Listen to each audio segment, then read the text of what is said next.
Magandang gabi, JD. Buti may bagong kwento na. Follower and listener ako since 2021.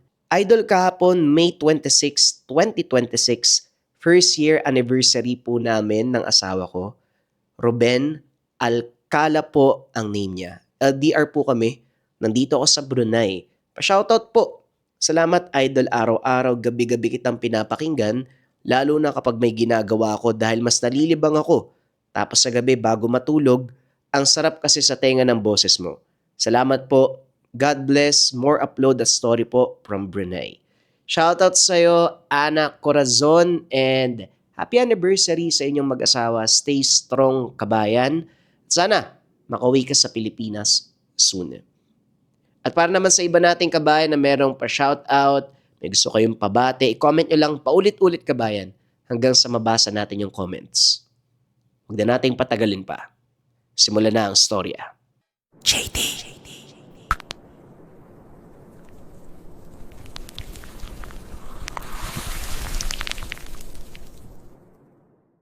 Ang kwentong ito ay hango sa totoong buhay. Mula ito sa isa nating kabayan na itago na lamang natin sa pangalang Rico. Walang eksaktong taon. Probinsya ng Aklan. Naninirahan sa isang tahimik at liblib na baryo ng probinsya itong si Rico, kasama sa tahanan ang ama at kapatid na babae. Ang pangunahing pinagkakakitaan ng pamilya ay pagtatanim at pagbebenta ng gulay, isama pa ang mga prutas sa palengke. Sa murang edad, napilitang magtrabaho ang magkapatid na Rico at Melissa dahil naging imbalido ang kanilang ama at namatay naman sa sobrang pagtatrabaho ang ina. Hindi nakapagtapos ng pag-aaral ang magkapatid dahil na din sa kakulangan sa pera. Bilang panganay, itinaguyod ni Rico ang pamilya sa pamamagitan ng pagtatanim ng gulay. Kung minsan, nakikidayo ito ng gapas sa mga palayan sa Karatig Baryo. Dito niya nakilala ang isang lalaki na kapagpabago ng buhay. Nakaupo ang binata sa pilapil isang umaga. Hinihintay na matuyo ang palay na gagapasin. Malawak ang palayang iyon, ngunit kakaunti lang silang gagapas. Gusto ito ng binata dahil nangangahulugan na mas malaki ang makukuha niyang parte pag natapos ang gapasan. Sa hindi kalayuan, nakita nito ang isang lalaking nakatayo. Bago sa paningin ni Rico ang Ginoo, maging ang mga kasama nitong gagapas, nagtatanong kung sino ang lalaking iyon. Matipuno, mahaba ang buhok, mapaghahalata ang batak ang katawan sa trabaho. Napalingon ng lalaki sa kinaupuan ni Rico. Nakita siyang nakatitig. Dali-daling nagbaling ng tingin ng binata, ngunit nagulat ito nang may biglang nagsalita sa kanyang tabi. Pasensya na. Wala kasi ako mapagtanungan.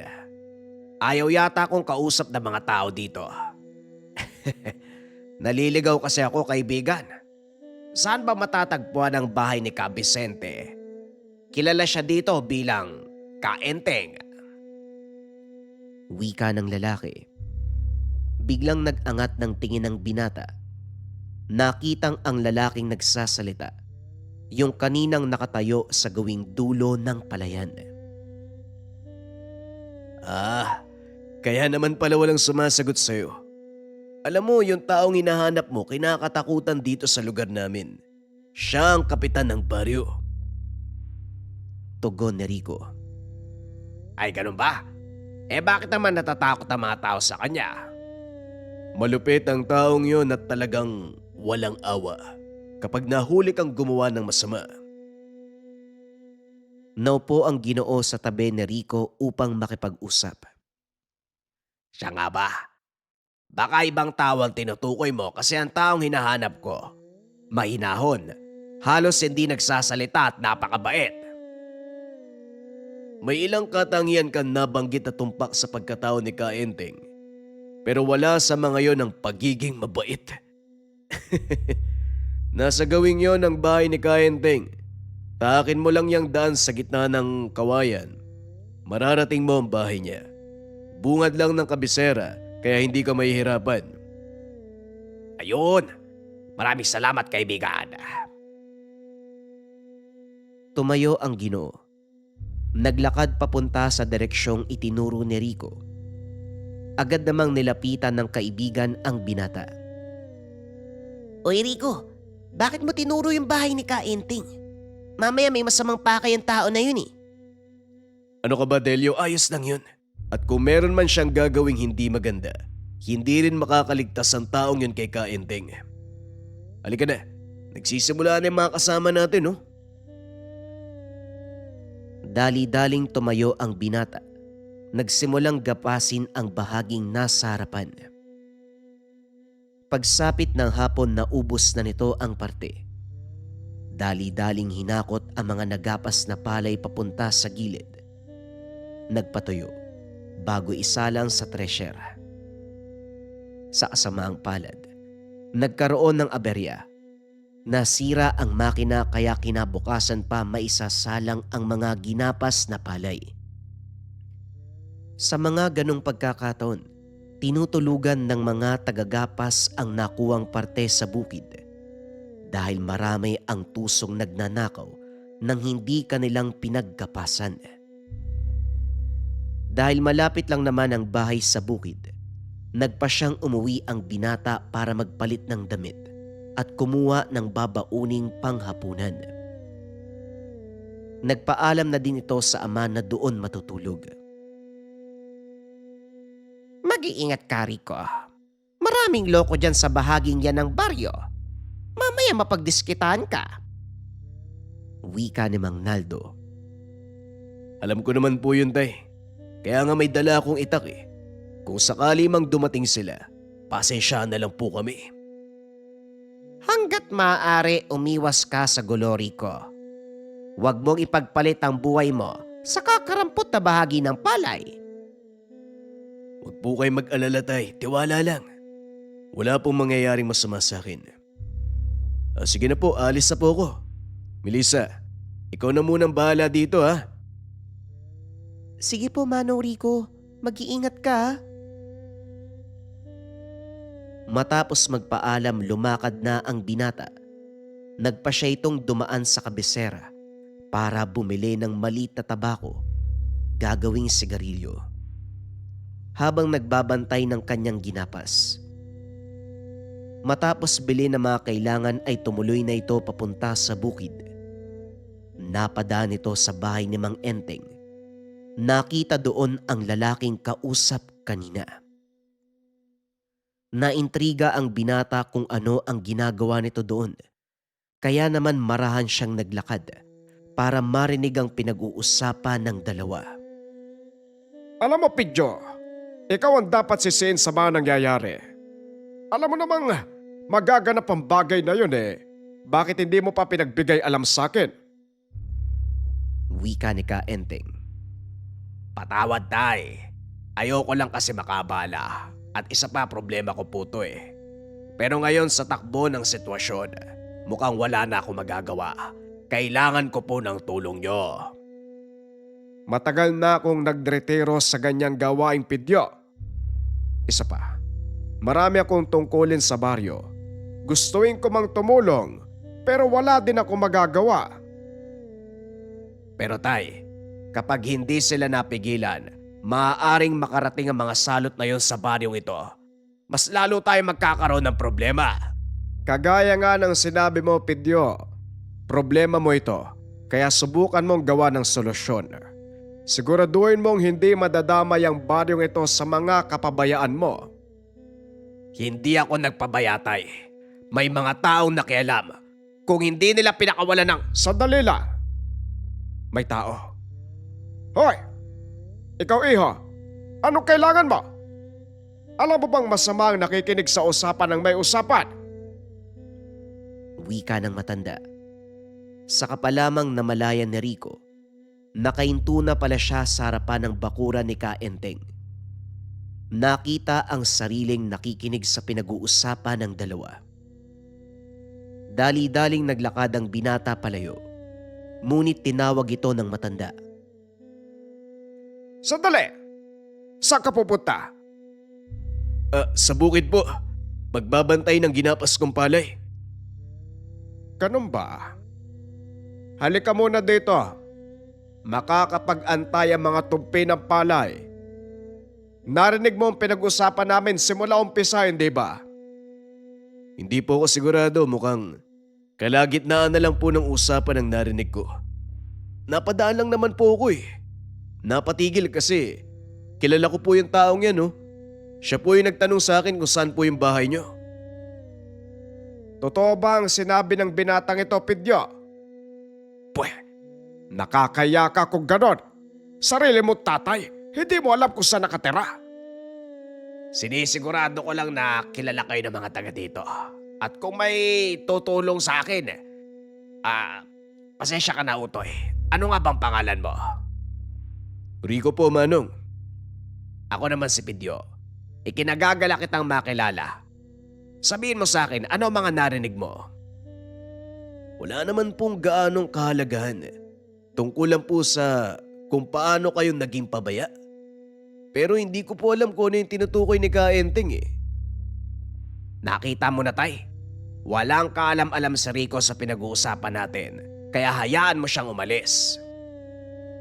Yan ang hirap sa'yo. Masyado kang nagpapaniwala sa mga salita ng tao.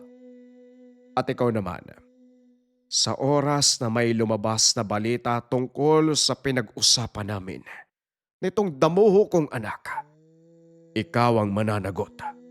Puputulan kita ng dila at ipapakain sa aso. Napalunok ng laway si Rico. Biglang nakaramdam ng panlalamig ng sikmura. Pero kagad itong nawala dahil tumawa ng malakas ang matanda.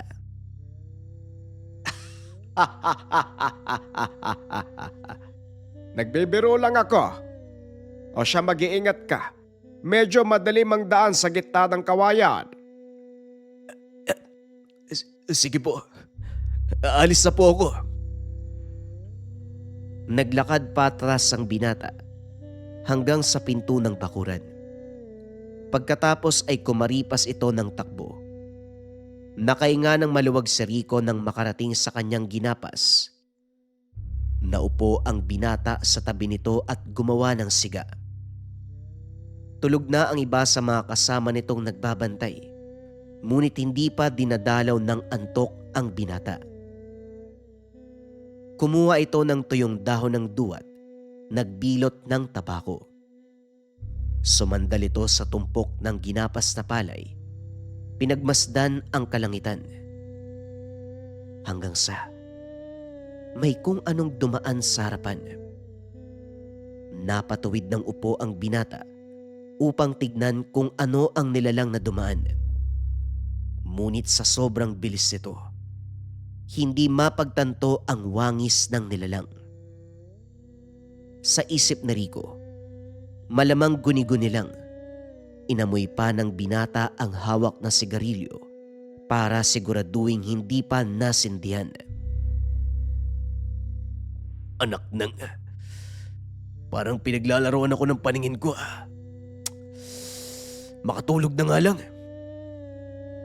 Tumayo ang binata. Naglakad papunta sa ginawang tolda para sana matulog. Kaso nga lang may dumamba sa kanya. Napasigaw siya, dahilan para magising at magtakbuhan ang mga kasamang nagbabantay na mga ginapas na palay. Pilit na pinigilan ni Rico ang bunganga ng nilalang. Hawak niya ito sa leeg, pero napakalakas.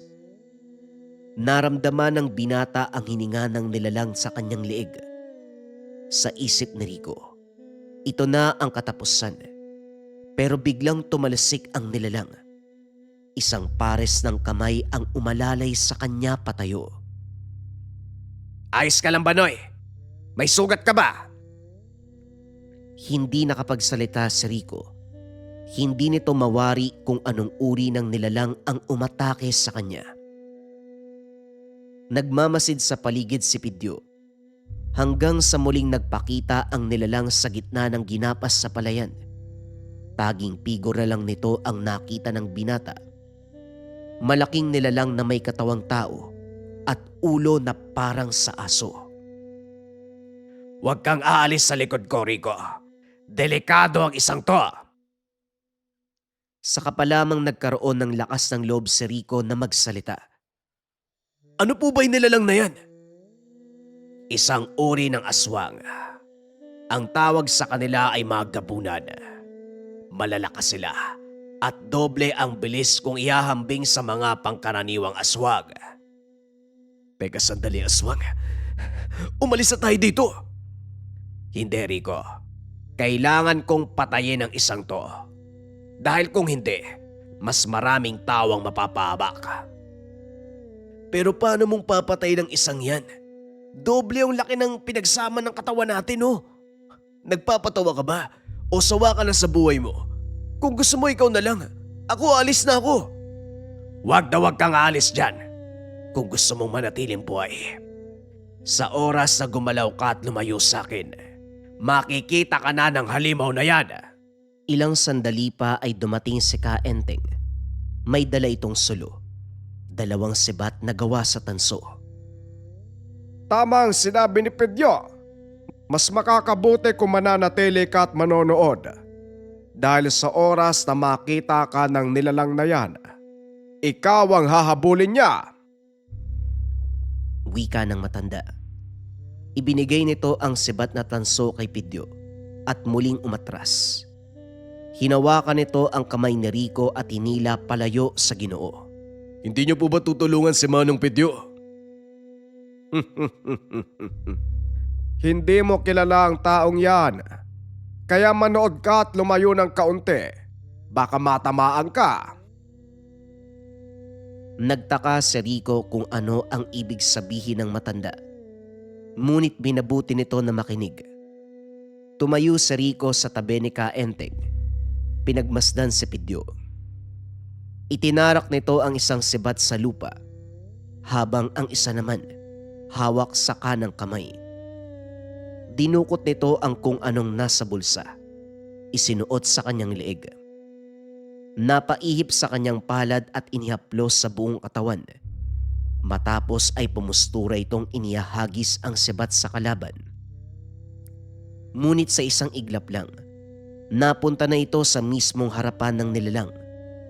Pilit pinagtatagpi ni Rico ang mga pangyayari kung paano itong nakarating ng ganong kabilis sa distansyang mahigit 10 dipa. Wala pang 5 segundo nang gawin ito ni Pidyo. Sa isip ni Rico, kakaiba ang kakayahan niya. Sunod-sunod na suntok ang binigay nito sa kalaban at sa bawat pagtama, naglalabas ng malakas na tunog na tila kulog. Hindi rin masabayan ng nilalang ang galaw ni Pidyo, kaya lalo itong nagalit. Sinubukang sugurin si Kaenteng ngunit nagawa itong pigilan ni Pidyo sa pamamagitan ng hawak na sibat.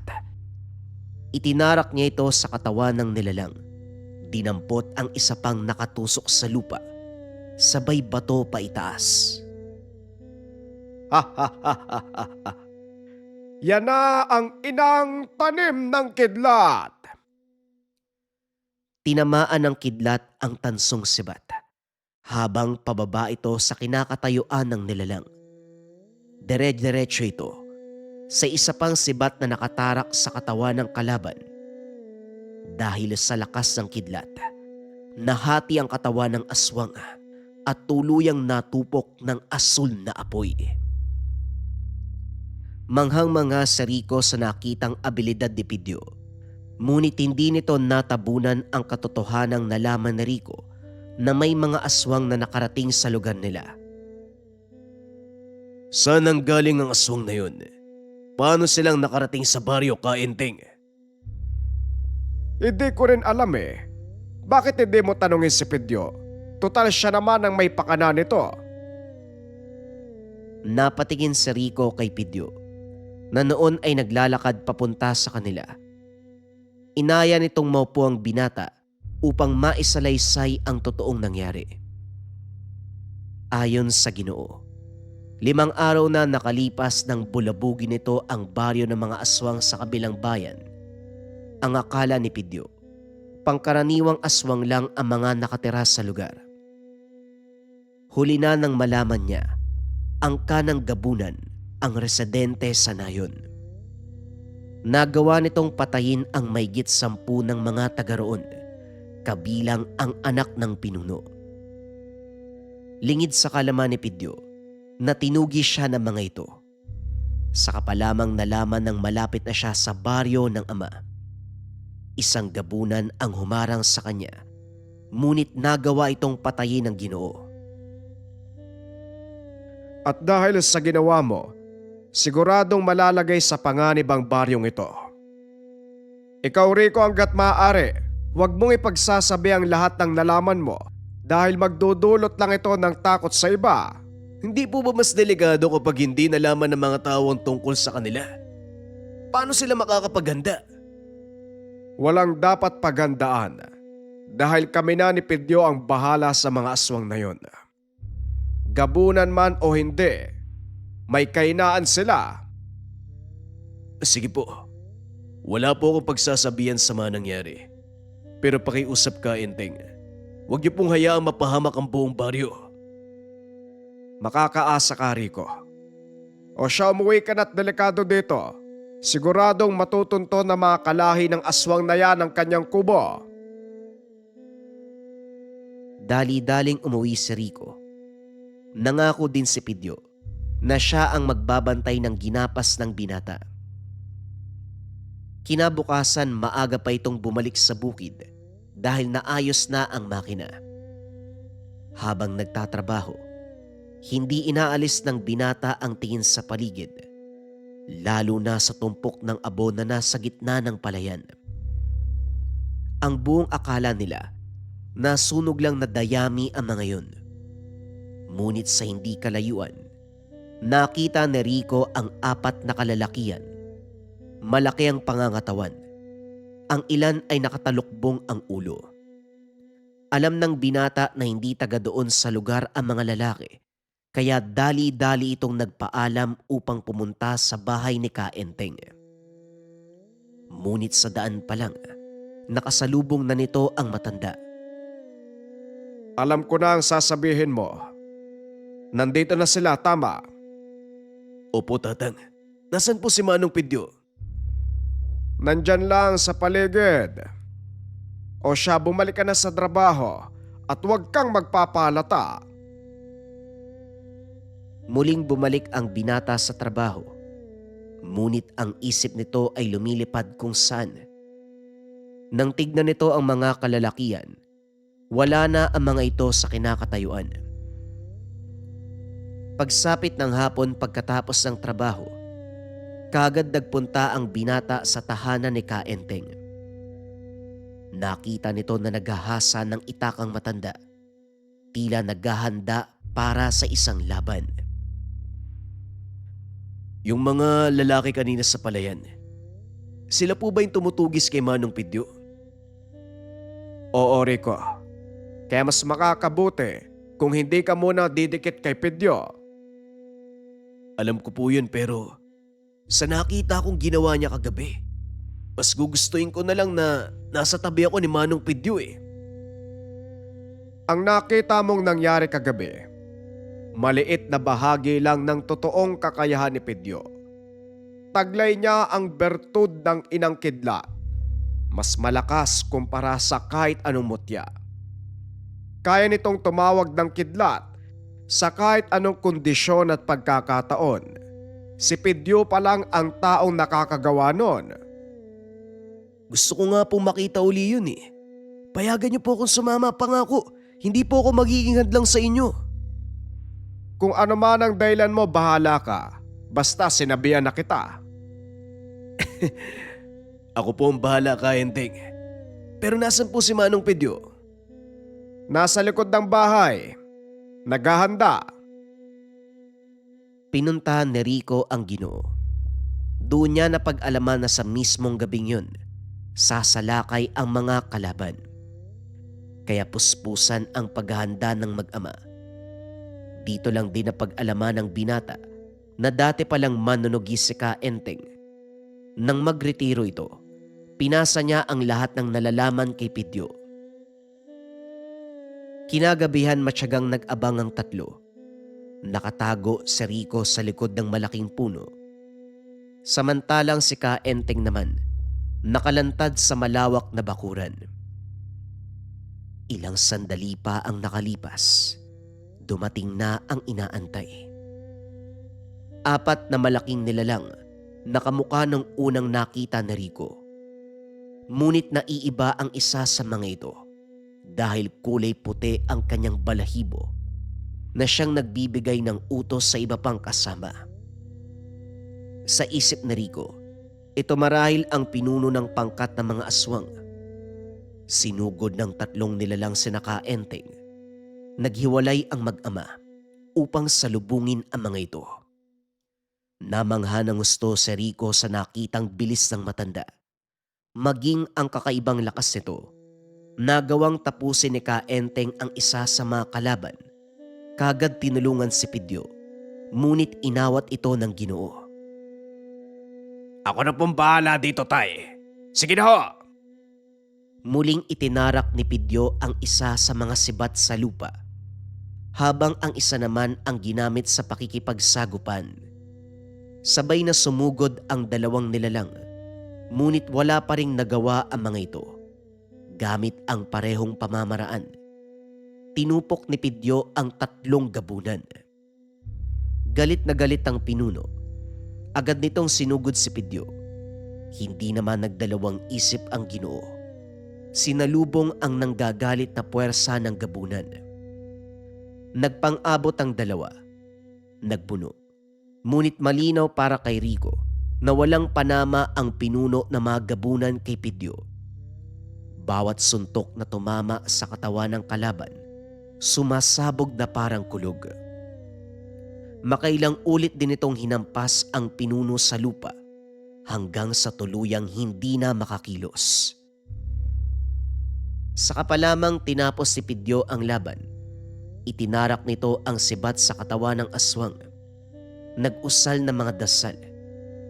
Pagtalikod, malaking haligi ng kidlat ang tumama sa sibat na nakatarak sa lupa, na naging sanhi ng kamatayan ng kalaban. Nang matapos ang laban, nagpahinga sandali ang Ginoo. Naupo ito sa paanan ng isang puno. Lalapit na sana sa Rico nang bigla siyang hilahin ni Kaenteng. Naglakad palapit kay Pidyo ang isang grupo ng mga aswang, ngunit hindi umatake ang mga ito. Hindi pa ba kayo nadadala? Alam niyong wala kayong laban sa akin, hindi ba? Bakit pa kayo nagpunta? Hindi na kami lalaban. Naparito kami para iabot sa iyo ang bertud ng aming pinuno bilang tanda ng pagsuko. Matapos kunin ni Pidyo ang kwintas, agad nawala ang matandang gabunan, kasabay ng pagkatunaw ng abo ng mga kasamahan. Ang pangyayaring ito ay nagtanim ng takot sa mga gabunan, maging sa pangkaraniwang aswang. Kaya simula nang malaman nilang doon nakatira sa baryo si Pidyo, hindi na sila muling sumalakay.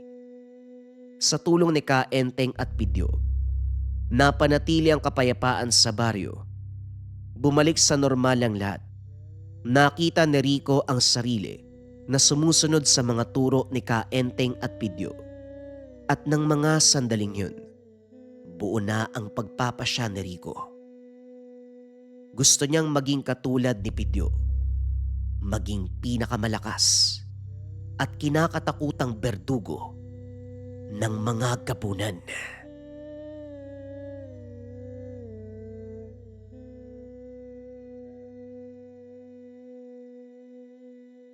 Ang kwentong ito ay hango sa totoong buhay. Mula ito sa isa nating kabayan na itago na lamang natin sa pangalang Jello. Walang eksaktong taon, probinsya ng Antique. Sadyang puno ng hiwaga ang ating mundo.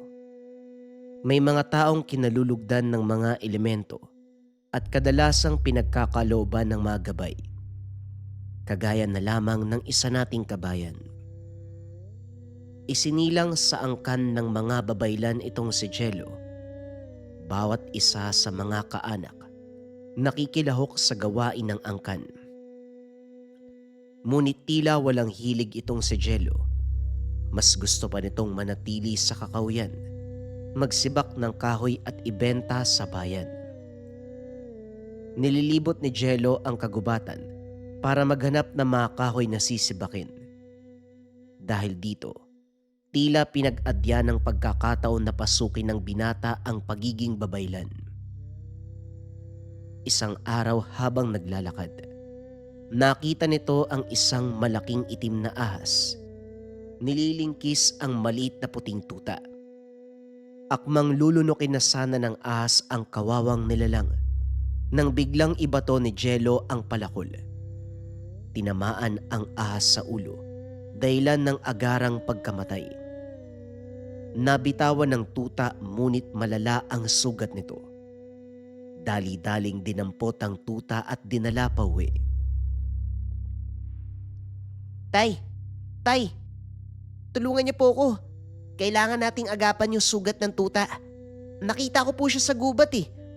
Kakainin sana ng malaking itim na ahas. Mabuti na lang po na agapan ko. Wika ni Jello. Halika nga, dalhin mo dito at titignan ko kung may pag-asa pang mabuhay ang tutang yan. Mabaging langit, sabihin mo sa akin kung anong ahas ang kumagat sa kanya. Wika ni Mang Binoy. Hindi ko po alam, Lolo eh. Basta kulay itim po yung buong katawan, pati na din po yung loob ng bunganga. Hindi ko alam kung anong uri ng ahas yon. Mahihirapan akong lapatan ng gamot ang sugat ng tuta na yan.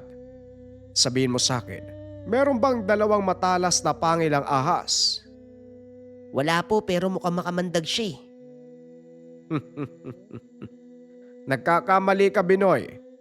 Walang kamandag ang ganong uri ng ahas. Malakas lang ang pangangatawan nila na siyang ginagamit para pumatay ng biktima.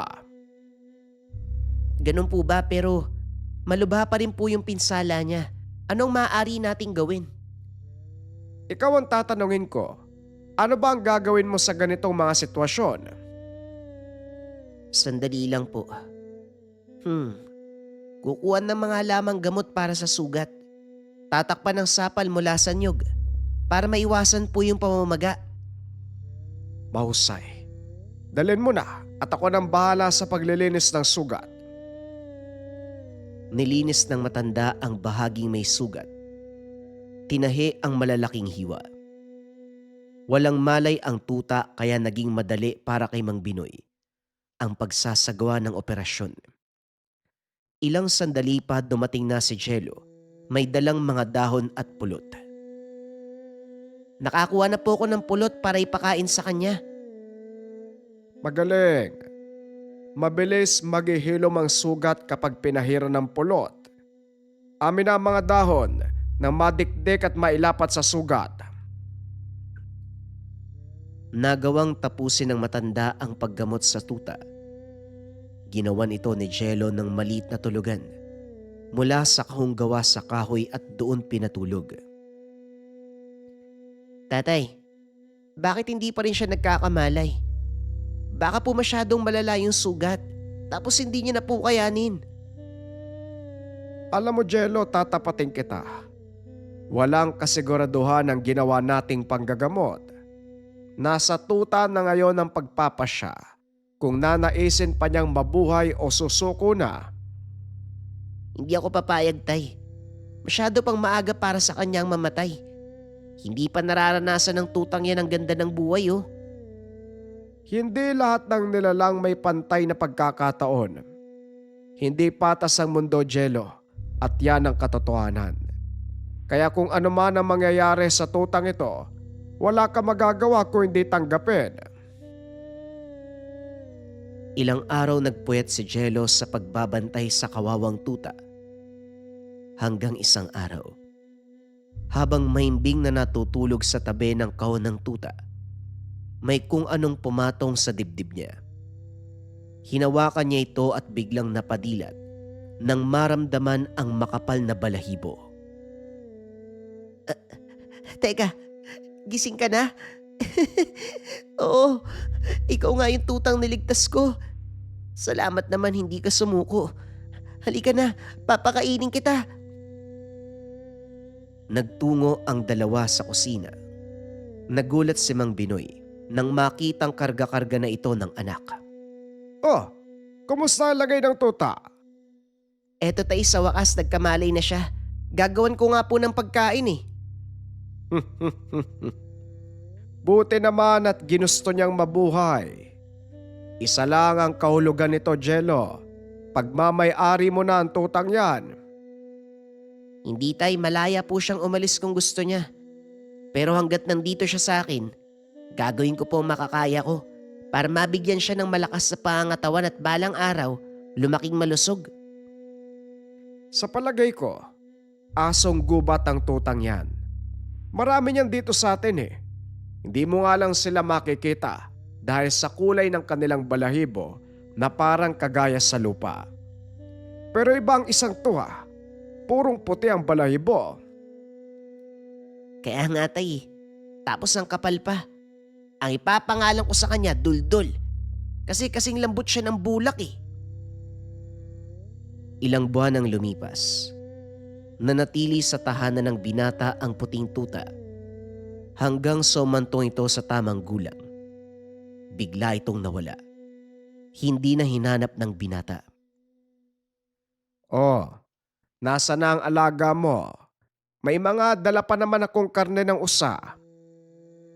Ang mabuti pa tay, ihawi na lang natin yan. Wala si Duldul dito ngayon eh. Hindi ko alam kung saan nagpunta. Hayaan mo bang mawala ang alaga mong aso? Gaya nga po ng sinabi ko sa inyo tay, hahayaan ko siya sa gusto niyang gawin. Kung babalik siya, mabuti. Pero kung hindi, ayos lang din naman. Malayang nilalang ang mga asong gubat tay. Hindi ko aagawin kay Duldul ang kalayaan niya. Kakaiba ka talaga, no? Iba ka kung mag-isip eh. Jello, pero nagtataka ako ah. Bakit wala kang hilig sa mga ginagawa natin? Tradisyonal ng ating angka ng ganitong gawain ang tumulong sa mga tao nang walang inihinging kapalit. Hindi naman po sa walang hilig tay. Pakiramdam ko po kasi hindi para sa akin ang pagiging babaylan. Hindi ko nga magawang matutunan na maayos sa mga ritual eh. Paano pa ako manggagamot niyan? Ang pagiging babaylan ay hindi lang nasusukat sa pagkabisa ng mga orasyon at ritual, Jello. Ito ay pangkalahatang aspeto na bumubuo ng iyong pagkatao. Sa totoo lang, walang babaylang nakakakabisado ng mga ritual. Minsan nakakalimutan din namin ng mga orasyon. Kaya nga may mga kalatas, 'di ba? At libro. Ang pagiging babaylan hindi lamang para sa panggagamot ng sakit ng tao, kundi sa pangangalaga at pagpepreserba ng kalikasang pinagmumulan ng kapangyarihan natin. Pilit iniisip ni Jello ang mga sinabi ng ama. Ngunit sadyang hindi nakaugnay ang puso nito sa gawain ng kanilang angkan. Mas gusto ng binatang kumilos nang naayon sa kagustuhan niya. Kinagabihan habang nagpapaantok, may narinig itong kaluskos sa bintana. Inakala ng binatang mga naglalarong pusa lang. Ngunit isang mahinang ungol mula sa aso ang narinig na tila nagmamakaawang pagbuksan. Tumayo si Jello. Inalis ang kahoy na nakatukod sa bintana. Pagbukas, nakita ang alagang puting aso. O Duldul, nandiyan ka pala. Saan ka ba nanggaling? Kumain ka na ba? Dali-daling pumasok ang aso. Naiga sa kama ni Jello. Ay nako, inunahan mo na naman ako eh. Umusog ka nga doon, wala na ako maigaan oh. Nang mapagtanto na umuwi lang ang alaga para matulog, hinayaan na lang ito ng binata. Kinabukasan nawala na naman si Duldul. Nakaupo ang binata sa atangan ng bahay nang mapansin ang isang matandang babae. Nakasuot ng maayos na damit. May nakasabit na bandana sa leeg. Magandang umaga sa iyo, Utoy. Napansin mo ba ang apo ko? Dalagang may mahabang buhok. Nakasuot ng puti, mahabang damit. Balita ko dito siya nanirahan. Wala naman pong nagagawing ganun dito sa baryo namin. Baka po sa kabila, Manang. Napatingin ito sa bandang likod ni Jello at ngumiti. Matapos ay kagad nang tumalikod. Lumingon ang binata sa kanyang likod. Napansing naroon ang puting aso. Oh, nandito ka na naman. Akala ko ba lumabas ka ng maaga? Naglakad papasok ang aso hanggang sa marating nito ang silid ni Jello na higa sa kama. Napansin ng binata na may 2 pirasong malalaking isda sa sahig. Buhay pa ang mga ito. Alam ni Jello na si Duldul ang nagdala ng mga ito. Ibang klase ka talaga. Pero nakakapagtaka, ha? Saan ka nang galing? Maraming asong gubat na naglipana sa paligid ng kagubatan nila Jello. Ngunit ni minsan, hindi pa ito nakakakita ng purong puti ang kulay. Nang mga sumunod na araw wala namang kakaibang nangyari, muling nangahoy ang binata. Nakasunod pa din sa kanya ang alaga. Pagsapit ng hapon pag-uwi ng bahay habang nagpapahinga, isang matandang babae ang lumapit. Nakita mo ba ang aking apo? Hindi to kilala ni Jello. Nakasuot ng maruming damit ang matanda. Halos gutay-gutay na din ang balabal na nakasabit sa leeg. Naku, Nay, pasensya na po ah. Pero hindi ko kilala yung apo nyo eh. Ano po ba ang pangalan niya? Nakita mo ang aking apo. 6 na buwan ang nakakaraan. Nasya na ang aking apo. Po, ano po bang sinasabi niyo? Ano ba yan? Ginawa na akong tanungan ng mga nawawalang bata. Nung nakaraan may nagtanong din sa akin. Hinahanap niya naman yung apo niyang dalaga, ngayon ikaw naman. Alam mo, kung nasaan ang aking apo, sabihin mo kung nasaan siya. Sa isip ni Jello nababaliw ang matanda o hindi kaya nag-uulyanin. Kaya minabuti na lang nitong magpansinin at pumasok sa loob ng bahay. Ngunit tuloy pa rin sa pagsasalita ang matanda. Sinara ni Jello ang pintuan. Nang mga sandaling yon silang 2 lang ng ama ang naroon dahil dumalo sa isang malaking gamutan ang mga kapatid at ina. Nagtungo ang binata sa kusina. Nakita ang ama na nagluluto. O nandito ka na pala. Nakarami ka ba ng kahoy na sisibakin? Opo, Tay. Bukas ko na lang po aayusin para maibenta sa bayan. Nga pala, may matandang gusgusi nagtanong sa akin tungkol sa apo niya. Ano na naman? Nung nakaraan hindi ba may nagtanong din sa'yo? Opo, Tay, nakakapagtaka na nga po eh. Parang pinagdidiinan niyang nakita ko yung apo niya. Eh hindi ko nga siya kilala. Ay, ganun ba? Hayaan mo na. Baka nag-uulyanin na ang matandang yon. O ito, magkape ka muna at mamaya, maluluto na tong nilagang manok. Sige po, Tay. Dito muna ako sa bakuran magpapahangin. Muling naupo ang binata sa mga tumpok na kahoy. Pinagbasdan ang napakagandang tanawin. Ilang sandali pa ang nakalipas ay tuluyan ng nagdilim. Akmang papasok na sa tahanan si Jello nang muli nitong marinig ang boses ng matanda. Nasaan ang apo ko? Alam kong nakita mo siya. Ibalik mo sa akin ang apo ko. Tuluyang naubos ang pasensya ng binata at sinigawan ng matanda. Umalis naman ito kagad. Dali-dali siyang pumasok sa bahay. Narinig ni Mang Binoy ang boses nito. Agad siyang lumabas upang tignan kung ano ang nangyayari. Anong nangyari, Jello? Bakit parang may kaaway ka? Kasi po yung matanda kanina dumaan na naman. Naasar na ako eh. Kaya naman nasigawan ko.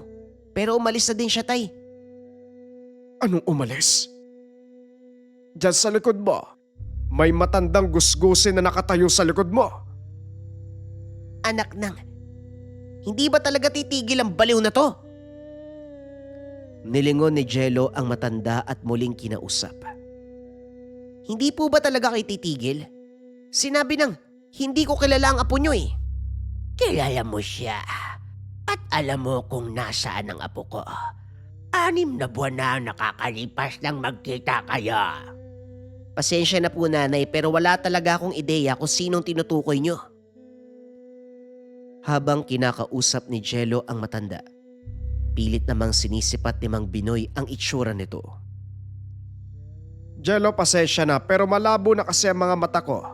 Tignan mo nga kung may anino o matandang yan. Yumuko ang binata. Laking gulat nang makitang walang anino ang matanda. Dali-daling inilabas si Mang Binoy ang sulo. Sinindihan. Biglang nanlamig ang binata nang makita niya ang malaking itim na ahas na nakapulupot sa leeg ng matanda. Saka pa lamang nito naalala ang nangyari nung araw na nakuha niya ang puting tuta.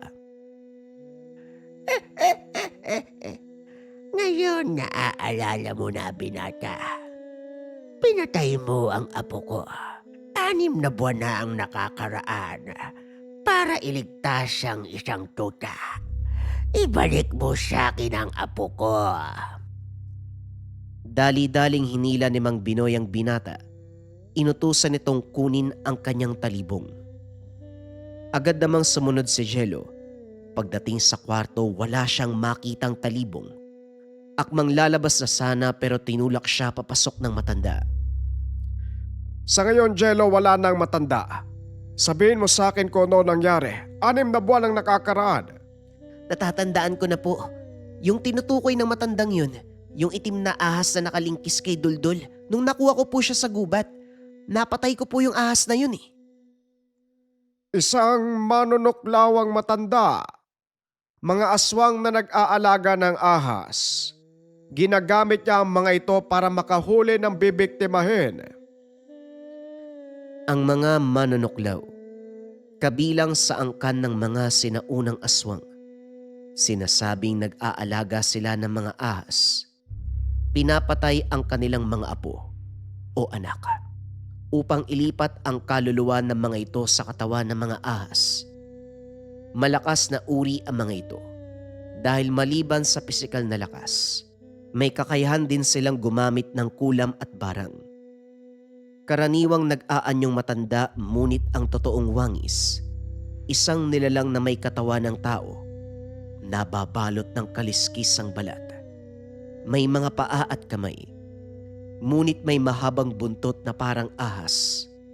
Sa oras na nakikipaglaban ang isang manunuklaw, lumalabas ang matatalas nitong mga kuko na puno ng kamandag. Direktang nilulunok ng buo ang kanyang biktima, kagaya ng isang sawa. Ang tanging makakapatay sa nilalang na ito ay sa pamamagitan ng pagputol ng kanyang ulo at pagsunog sa katawan. Ngunit napakahirap hulihin ng mga manunuklaw dahil sa likas sa kanila ang kakaibang liksi at kakayahang tumalon ng napakataas. Balik tayo sa kwento. Hindi titigil ang nilalang na yon hanggat hindi ka napapatay, Jello. Ano pong gagawin natin, tay? Wala po sila manong oh. Wala tayong magagawa kung hindi subukan siyang harapin at patayin. Tama. Gamitin natin ang sinasabi mong talibong. Walang talibong, Jello. Ang tanging sandatang may talim sa bahay na ito ay ang iyong palakol. Walang ibang makakatalo sa aswang na yon kung hindi ikaw. Biglang nakaramdam ng matinding takot ang binata. Hindi nito alam ang gagawin. Habang nag-iisip, muling narinig ng dalawa ang boses ng matanda. Nandito na siya. Ito na ang pagkakataon. Harapin mo ang nilalang na yon at patayin. Lumabas ng tahanan ang binata. Bagaman natatakot, ito lang ang tanging paraan upang matapos na ang gulo. Dinampot nito ang palakol at hinamon ang aswang sa isang laban. Lumabas ka. Kung talagang gusto mo akong patayin, eto ko, nakatayo sa harapan mo. Biglang lumabas mula sa masukal na damuhan ng matanda. Unti-unti ay nagbago ito ng anyo. Lalong nanlambot ang tuhod ng binata. Alam niyang wala siyang laban sa nilalang, ngunit wala na siyang magagawa dahil hindi na maaaring atrasan pa ang hamon. Sumugod ang nilalang. Sinalubong naman ito ni Jello. Nagawang tamaan ng binata ang katawan, pero kaagad ding naghilom ang mga sugat. Samantalang si Mang Binoy naman ay gumawa ng paraan upang matulungan ang anak. Kumuha ito ng bagakay upang gawing sibat, isa-isang inabot kay Jello. Gamitin mo ang mga sibat na yan para kahit papano magawa mong umatake mula sa malayo. Tandaan mo, Jello, kailangan mong putulin ang ulo ng nilalang. Yun lang ang paraan para mapatay siya. Inumang ni Jello ang palakol sa leeg ng nilalang at buong lakas ay binato. Sa kasamaang palad, nagawa itong saluhin ng aswang. Ibinato sa malayo. Tumama ito sa isang puno at tumusok. Sinugod ng nilalang ang binata at nilingkis gamit ang kanyang buntot. Unti-unting nawalan ng malay si Jello at ng mga huling minuto na, biglang dumating si Duldul. Kinagat ang paa ng nilalang. Napasigaw ito sa sakit, dahilan para mabitawan si Jello mula sa pagkakalingkis. Marahang tumayo ang binata at hinanap ang kanyang palakol. Nang mahanap na ito, kagad tumakbo para kunin ang sandata. Ngunit nang lumingon ito sa nilalang, napansin ng binatang tatlo ang buntot ni Duldul. Nagliliwanag ang balahibo nito sa tuwing dumidikit ang katawan sa kalaban. Nagliliyab, kaya hindi ito magawang hawakan ang aso. Kinuha ng binata ang pagkakataon upang tuluyang tapusin ang laban. Tumakbo ang binata papunta sa tumpok ng kahoy at ginawa itong rampahan upang tumalon ng napakataas. Agad niyang tinagpas ang ulo ng kalaban. Gumulong ito sa lupa at bumagsak ang katawan. Dinikitan ni Duldul ng kanyang buntot ang katawan nito at nasunog. Napaiga sa lupa si Jello dahil sa sobrang pagod. Napangiti na lang ang binata dahil kahit anong gawin niyang pag-iwas, hindi nito matakasan ang pagiging babaylan. Ilang sandali ang nakalipas. Muling nagpakita ang matandang nakasuot ng maayos sa damit. Sa pagkakataong ito, katabi niya si Duldul. Saka pa lamang napansin ng binata na lumaki na ng halos 5 beses ang katawan ng alaga. Mabuti naman at nagawa mong talunin ng manunuklaw. Na pala, ang tinutukoy kong apo ay walang iba kung hindi ang alaga mong si Duldul.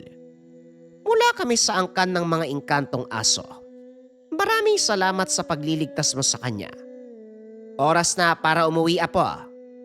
Pero nasa iyo kung mananatili ka sa lugar na ito o babalik sa ating mundo. Hindi sumagot si Duldul. Sa halip naglakad ito papunta kay Jello. Dinilaan ang mga sugat ng binata. Kusang gumaling ang mga ito. Matapos ay bumalik siya sa matanda. Inilapat ang ilong sa noon nito. Kung ganon tayo na, huwag kang mag-alala, binata. Palagi kang dadalawin ng aking apo. Matapos ang pag-uusap, naglaho sa makapal na hamog ang matanda kasama si Duldul. Sa paglipas sa mga taon, tuluyan ang niyakap ng binata ang pagiging babaylan. Pero gaya nga ng sinabi ni Mang Binoy, hindi nang gagamot si Jello, kundi nag-ikot ito sa kabundukan.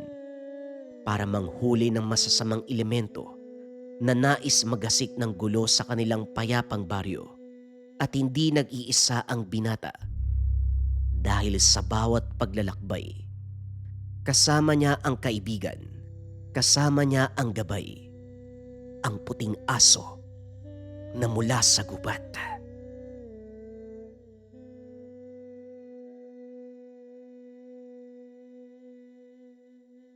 Ang kwentong ito ay hango sa totoong buhay. Mula ito sa isa nating kabayan na itago na lamang natin sa pangalang Janice. Taong 1986, Masbate. Nagsimula ang karanasang ito ni Janice nang mapilitang mamasukan sa mayamang pamilya upang maitaguyod ang sakiting ina. Kaso nga lang sa hindi inaasahan mapang-abuso ang among napasukan. Nagawa pa siyang gasain at pasimpleng pinalayas. Walang kalaban-laban at sa kalsada na lamang nagpalaboy. Sa hirap ng buhay at sa pag-aalala sa inang naiwan sa probinsya, natutunan ni Janice ang lahat-lahat para makipagsabayan sa takbo ng buhay. Dahil wala ng dokumento para makahanap ng bagong trabaho, sumali sa mga batang lansangan. Kumukupit, nagnanakaw. Walang araw na hindi nakikipaghabulan sa otoridad. 5 taon sa ganitong sitwasyon hanggang sa nagkamabutihan sa isang pulis. Upang maisalba ang buhay at malayo sa lansangan, dinala siya sa probinsya nito. Janice, pasensya na kung dito kita sa probinsya dadalhin ha. Hindi kasi pwede dun sa quarters namin eh. Bukod sa bawal ang tagalabas, baka dun ka pa mahuli dahil sa kaso mo ng pagdanakaw. Tungkol pala dun. Ako nang bahalang maglinis ng pangalan mo. Sa ngayon sana, makasabay ka kay Lolo Piding. Wika ni Jobert. Ay sus. Kaya pala nagpakita ang magaling kong apo dahil may nabinggwit na dalaga. Iha, etong mukhang yan pinatulan mo. Porket nakasuot ng uniforme nagpapalinlang ka. Si Lolo naman kakarating lang namin, pinapahiya mo na ako eh. Janice, eto ang lolo ko. Lo, huwag ka namang gumawa na ikakahiya natin. Sandali nga, aalis ka ba kagad? Kakarating mo lang. Iiwan mo sa akin tong asawa mo. Hoy, Roberto de la Wada, maging responsable ka naman. Ano ang akala mo sa babae? Paninda. Pagkatapos mong bilhin, pwede mong iwanan kung saan. Si Lolo parang hindi alam na sa susunod na buwan pa yung rest day ko eh. Nasa duty po ako ngayon. At saka hindi pwedeng kung saan ko iwanan si Janice. Dito ligtas siya. Maaalagaan niyo pa. Pambihira. O siya, ako nang bahala. Basta kapag walang trabaho, umuwi ka kagad. Nakita mo na iha. Ganyan tao ba ang pinapangarap mo makasama sa buhay? Ngayon pa nga lang iniwan ka na kagad eh. Lolo Piding, magkasintahan pa lang po kami ni Jobert. Hindi po kami mag-asawa at saka nauunawaan ko naman po yung tungkulin niya eh. Ako naman mas gusto ko pong manirahan sa isang bahay talaga, yung may kasama po. Teka, bakit parang ang lungkot-lungkot mo? Hindi ka ba lumaki sa isang bahay? Saan ba kayo nagkakilala ng apo ko? Mahabang kwento pero nanilbihan po kong katulong kaso demonyo po yung amo ko eh. Pinagsamantalahan ako tapos pinalayas. Sa lansangan po ko nanirahan ng ilang taon. Hindi ko nga po alam kung ano nang nangyari sa nanay ko eh. Sana lang inalagaan siya ng tiyahin ko. Ay nako, ikinalulungkot kong marinig yan. Diyos ko naman, kahit saang lupalop ng mundo, nagkalat talaga ang kasamaan. Hindi lang sa impyerno nanirahan ng demonyo inugali na ng mga tao. Mabuti na lang nakilala mo si Roberto. Iya, isa lang ang masisigurado ko. Ang bahay na ito ay ituring mo ding tahanan. Eh syempre, ikaw ang magiging asawa ng kaisa-isa kong apo. Salamat po, pero bakit Roberto ang tawag niyo kay Jobert? Ano pong nangyari? Hindi, Roberto ang pangalan ng tatay niya. Kapag kausap ko yon, Huberto talaga ang tinatawag ko.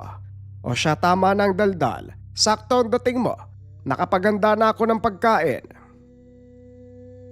Mula sa pag hanggang sa merienda, puno ng kwentuhan, asaran at biruan. Sa unang pagkakataon naranasan ni Janice ang pakiramdam na may nakikinig, may kausap at may sandalan. Magaan kaagad ang loob kay Lolo Piding na kahit ang mga problema sa buhay ay nasabi. Nakinig naman ng matanda, nagbibigay ng payo kung kinakailangan, kaso hindi inasahan ang sumunod na sinabi nang mapag-usapan ng tungkol sa demonyong amo. Iha, huwag kang matakot. Hindi masamang gumante sa paraan na gusto natin. Hindi ka nakapagsumbong sa otoridad dahil sabi mo nga, malawak ang impluwensya ng taong ito sa politika at sa mga pulis. Ibig sabihin, dapat tayong kumilos sa paraang atin. Ako ang bahala, may alam ako. Hindi mo kailangan mangamba dahil hindi tayo mahuhuli. Hindi rin natin kailangan kitain ang lapastangan na yon. Paano po Lolo? Kinakabahan na po ako Iha, pamilyar ka ba sa barang? Sa probinsya ka galing Imposibleng hindi mo alam ang tungkol dito. Napalunok si Janice. Nakaramdam kagad ng kilabot dahil minsan ang nakasaksi ng sumpa. Alam na alam ang pakiramdam kung paanong sumuka ng insekto at ang epekto nito sa katawan. Ito ang kinamatay ng bunsong kapatid. Napigil ang hininga nang ipinakita ni Lolo Piding ang kagamitan sa pambabarang. Mga libreta sa tabi, kandila, kasangkapan, hanay ng garapon na lagayan ng insekto, pero isang uri lang ang makikita. Walang iba kung hindi ang uwang. Marahil nagtatanong ka sa isip mo kung ano ba talaga ako. Oo, isa akong mambabarang, pero may katagalan na rin nung huli akong gumamit ng ritual. At gusto ko lang linawin na hindi ako salbahe ha. Mabuti ako. Pumipili ako ng biktima at kliyente. Kasi baka si Huberto ang papapatay sa akin kapag nagkataon Hindi po ba kapag barang dapat makamandag na insekto ang gagamitin para malakas ang puwersa? Bakit uwang? Tamang pangangati at pamumula lang ng balat ang epekto ng kagat niya . Ganun nga. Pamumula, pangangati, na 1 o 2 beses patakan ng lunas, gagaling na. Iha, iba-iba ang pamamaraan ng mambabarang. May iba na una pa lang, sigurado na kagad, pero ako, dahan-dahan akong gumalaw na may iba yung pag-iingat. Hindi para humaba ang paghihirap ng biktima, kundi para hindi bumalik ang sumpa sa akin. Namangha si Janice sa sagot ni Lolo Piding. Maya-maya pa pinapili siya. Pero dahil hindi pa buo ang pasya, humingi ng oras para makapag-isip. Pagsapit ng hapon, inilibot siya ni Lolo Piding sa sityo. Bagaman mas marami ang puno ng kahoy kaysa bahay, may nakilala namang mabait na tao. Naging kaibigan ang karamihan sa mga bata na nakausap saglit. Isa na rito ang dalagita na si Karen. Iniwan pa sila ni Lolo Piding para makapag-usap ng maayos. Naaaliw dahil madaldalang dalagita. Kahit papano nauunawaan nito ang pag-iisa. Dahil katulad niya, mula pagkabata hindi nakasama ang ama. Tumatawag ito paminsan-minsan pero kahit sa pag-uusap hindi dama ang pagmamahal. 14 anyos tapos ganyan katratuhin ng tatay mo? Grabe naman. Sinabi niyo pa po, nung una iniintindi ko pero habang tumatagal, wala nga talaga siyang pagmamahal sa akin. Nagpapadala na lang siya ng pera para sa sustento. Kung ako magkakaanak, hindi ko ipapadama yung ganyan yung walang kwenta. Wika ni Karen. Huwag kang mag-alala. Ako na ang ate mo simula ngayon ha. Nandyan lang naman ang bahay namin sa unahan no, kay Lolo Piding. Pwede mo akong bisitahin anumang oras. Basta hindi ka na nag-iisa. Nabuo ang pagkakaibigan. Nakalaunan magkapatid na ang turingan. Kung minsan pa, parang mag-ina dahil sa layo ng agwat ng edad. Wala na ring trabahong nagagawa dahil panay ang kwentuhan at paggagala. Isang araw, pumunta sa bahay si Karen. Wala sa mga sandaling ito si Lolo Piding dahil may ginagawa sa bukid. Naglalabas sa labas si Janice. Ang dalagita naman ay nagmemeryenda sa loob. Nang makita ang mga gamit ni Lolo Piding lalo na ang mga uwang, hindi na iwasan ang pagiging inosente. Binuksan ang garapon at pinakawalan. Ate, kawawa naman po ang mga uwang. Nakakulong sa garapon no, kahit insekto ang mga yun may buhay pa rin yan. Hoy, hindi yun basta uwang. May pinaggagamitan yun, hayaan mo lang. Huwag mong galawin. Teka, bakit ganyan yung ngiti mo? Huwag mo sabihin ginalaw mo ha. Naku Karen, pareho tayo malalagot kay Lolo Piding yan eh. Pagtingin ni Janice, garapon na lamang ang naiwan. Hinanap ang uwang pero hindi na makita. Sa takot na mapagalitan ni Lolo Piding, nakiusap sa mga bata na tumulong sa paghanap. Mabuti na lang may isa na mahilig mag-alaga ng mga insekto at napalitan. Taimtim pang nagdasal na sana'y hindi mahalata. Pagsapit ng gabi, ginawa lahat ni Janice para hindi pumasok ng silid si Lolo Piding at hindi malaman ang nangyari kaso lang huli na. Natatakot ka ba na baka malaman ko ang ginawa nyo? Ay, Janice, sa oras pa lang na ginalaw ang garapon alam ko na. Ang pagpapatakas pa kaya ng uwang. May galit ako pero hindi ko magawang manigaw o manis eh. Kuryoso ang bata kaya nagawa yun eh. Ang inaalala ko lang, ano ang kakalabasan ng pagkatakas ng uwang? Buhay ang kargada ng mga alaga ko. Sa oras na merong makagat na tao, hindi ko alam kung ano mangyayari. Napalunok si Janice at sa paglipas ng mga araw, may nabalita ang nagkasakit na kabataan at sa hindi inaasahan isa rito si Karen. Mula sa simpleng pamumula at pangangati, nauwi sa pamamaga. Walang tigil na kirot at sa gabi. Hindi matigil ang paghiyaw dahil parabang buhay na insekto sa loob na patuloy na kumakain ng laman. Sinuri ni Lolo Piding, hindi mapakali dahil ang kargang sumpa ng uwang ay hindi nagmumula sa sariling puwersa. Kahit anong pilit na pag-alis, lalo lang humigpit ang kapit at ang malalapay na pupuruhan si Lolo Piding.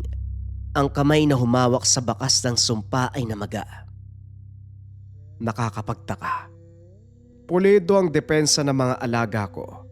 Pero bakit may puwersang hindi galing sa akin? Sino ang naglakas ng loob na palitan ng karga? Ibig sabihin po, may ibang mambabarang na nangingialam? Paano po yung ibang biktima? Tignan niyo po si Karen. Ano pong mangyayari? Paano po kapag nalaman ng tatay niya? Hindi yan ang dapat nating alalahanin, kundi kung paano makaligtas sa sumpa. Diyos ko, malakas pa naman to. Dito ka lang at tatawagin ko si paring Robin. Hindi na ito kaya ng puwersa ko. Tinawag ang albularyong si Mang Ravin. Sinuri ang kalagayan ni Karen. Maging ito man ay hindi makapaniwala sa natuklasan. Mataas na uri ng barang ang namayani sa katawan ng uwang. Sinubukang kalasin pero salip, napuruhan ang albularyo. Paring Piding, alam mo naman na sa larangan na kinabibilangan mo, insekto mo ang kinaiinggitan ng lahat. Bukod sa mabisa ang kargada, walang biktima na nakakawala. At higit sa lahat, walang sino man sa kanan ng makakatanggal ng sumpa. Tuda ko, sa oras na nakatakas ang uwang na walang paintulot sa'yo, nagunahan yung mga kapwa mo mambabarang para makuha ang insekto. Sa lakas at puwersa nito, masasabi kong nagmumula sa angkan ni Franco. Franco, hindi ba yan yung negosyante na matagal nang umalis sa baryong ito? Sa tingin mo ba may sumunod sa yapak ng taong yon? Imposible namang si Franco. Ilang dekada nang namayapa ang matandang yon. Hula ko, pumalit sa kanya nag-iisang anak. Hindi ko lang kilala kung sino. Bata pa lang yon nung huli kong makita.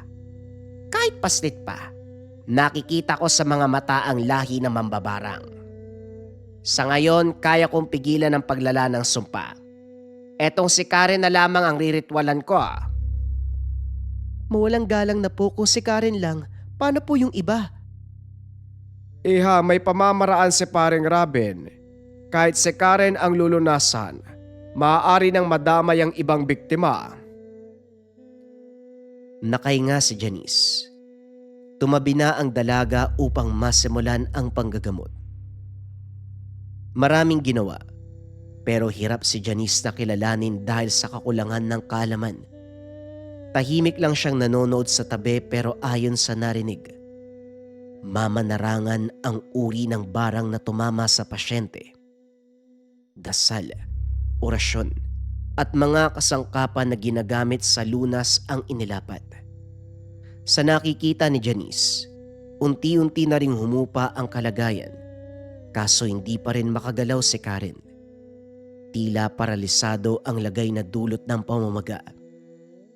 Gayunpaman sinigurado ni Mang Robin na paglipas ng ilang araw babalik na sa normal ang lahat. Hindi nasaksiyan ni Janice ang kasunod na hakbang ng matanda. Sa tahanan ni Mang Robin itinuloy ang ritual. Silang dalawa ni Karen na lamang ang naiwan sa bahay.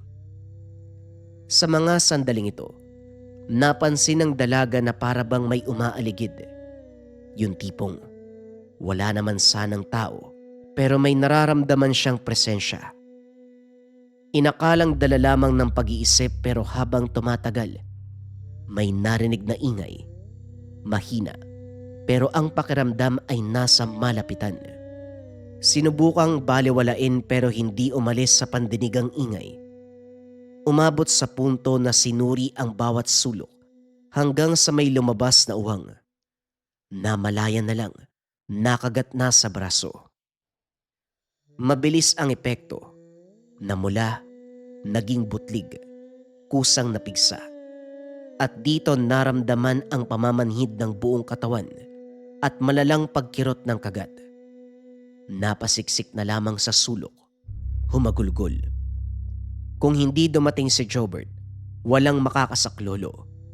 Binuhusan ng langis. Sa kabutiang palad na ibsa ng sakit. Diyos ko, mukhang personal na yata ang pag-atake sa atin. Si paring Robin kasalukuyan pang nagre-ritual. Dadalaw yun dito pagkatapos. Ipaliwanag mo sa akin ang nangyari. Oo nga pala, pati dila mo napuruhan. Nako! Lolo, bakit po kasi nagkaganito? Ang sabi niyo binabantayan niyo si Janice. Huberto, alam mo naman na nangyayari ang hindi inaasahan, di ba? Aksidente ang dahilan ng lahat. Ang akala kasi ni Karen, kinukulong ko ang mga uwang kaya pinakawalan. Ito na nga ang nangyari. Huwag kang magalit sa bata. Likas ang pagiging kuryoso sa lahat ng bagay. Huwag kang mag-alala. Nagsanib puwersa na kami ni paring Robin para ayusin ito. Ikaw, huwag ka munang pumasok sa trabaho. Alagaan mo si Janice at Karen. Sa kabilang banda, nahanap din ni Mang Robin ang pinagmula ng sumpa. Tama ang hinala, nagmula sa angkan ni Franco. Kaso nga lang hindi pa kilala kung sino. Nang gamitin ang espiritual na pamamaraan, dito natunton ang kinalalagyan. Lumuwas ng bayan upang makumpirma. Pagdating sa lugar na alerto kagad ang kalaban, hindi man nahuli sa akto, kilala na rin ang muka. Nang ilarawan ni Mang Robin ang kalaban, nabuhay ang takot ni Janice dahil sumakto lahat sa dating amo. Nanlamig ang katawan, wala sa sariling umiyak. Dito na naibahagi ang nangyari sa kamay ng amo. Si Jobert sa kabilang banda, hindi napigilan ang galit. Kinargahan ng bala ang baril pero pinigilan ni Lolo Piding. Huberto, walang magagawa ang bala sa sitwasyong ito. Kumalma ka. Hayaan mo ang pamamaraan ng kaliwa ang tumapos dito. Lolo, siguraduhin niyo lang na hindi makakawala ang hayop na yan. Hindi ako makakapayag na mabuhay yan. Patayin niyo na! Kumalma ka, iho. Talagang walang mabubuhay dito.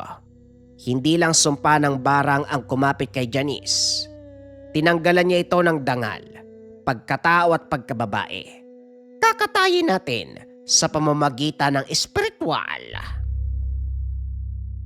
Nabuhayan ng loob si Janice. Sinimulan ni Mang Rabin at Lolo Piding ang ritual. Nagkatay ng manok. Nagpalibot ng mga kandila. Mga papel na sinulatan ng orasyon.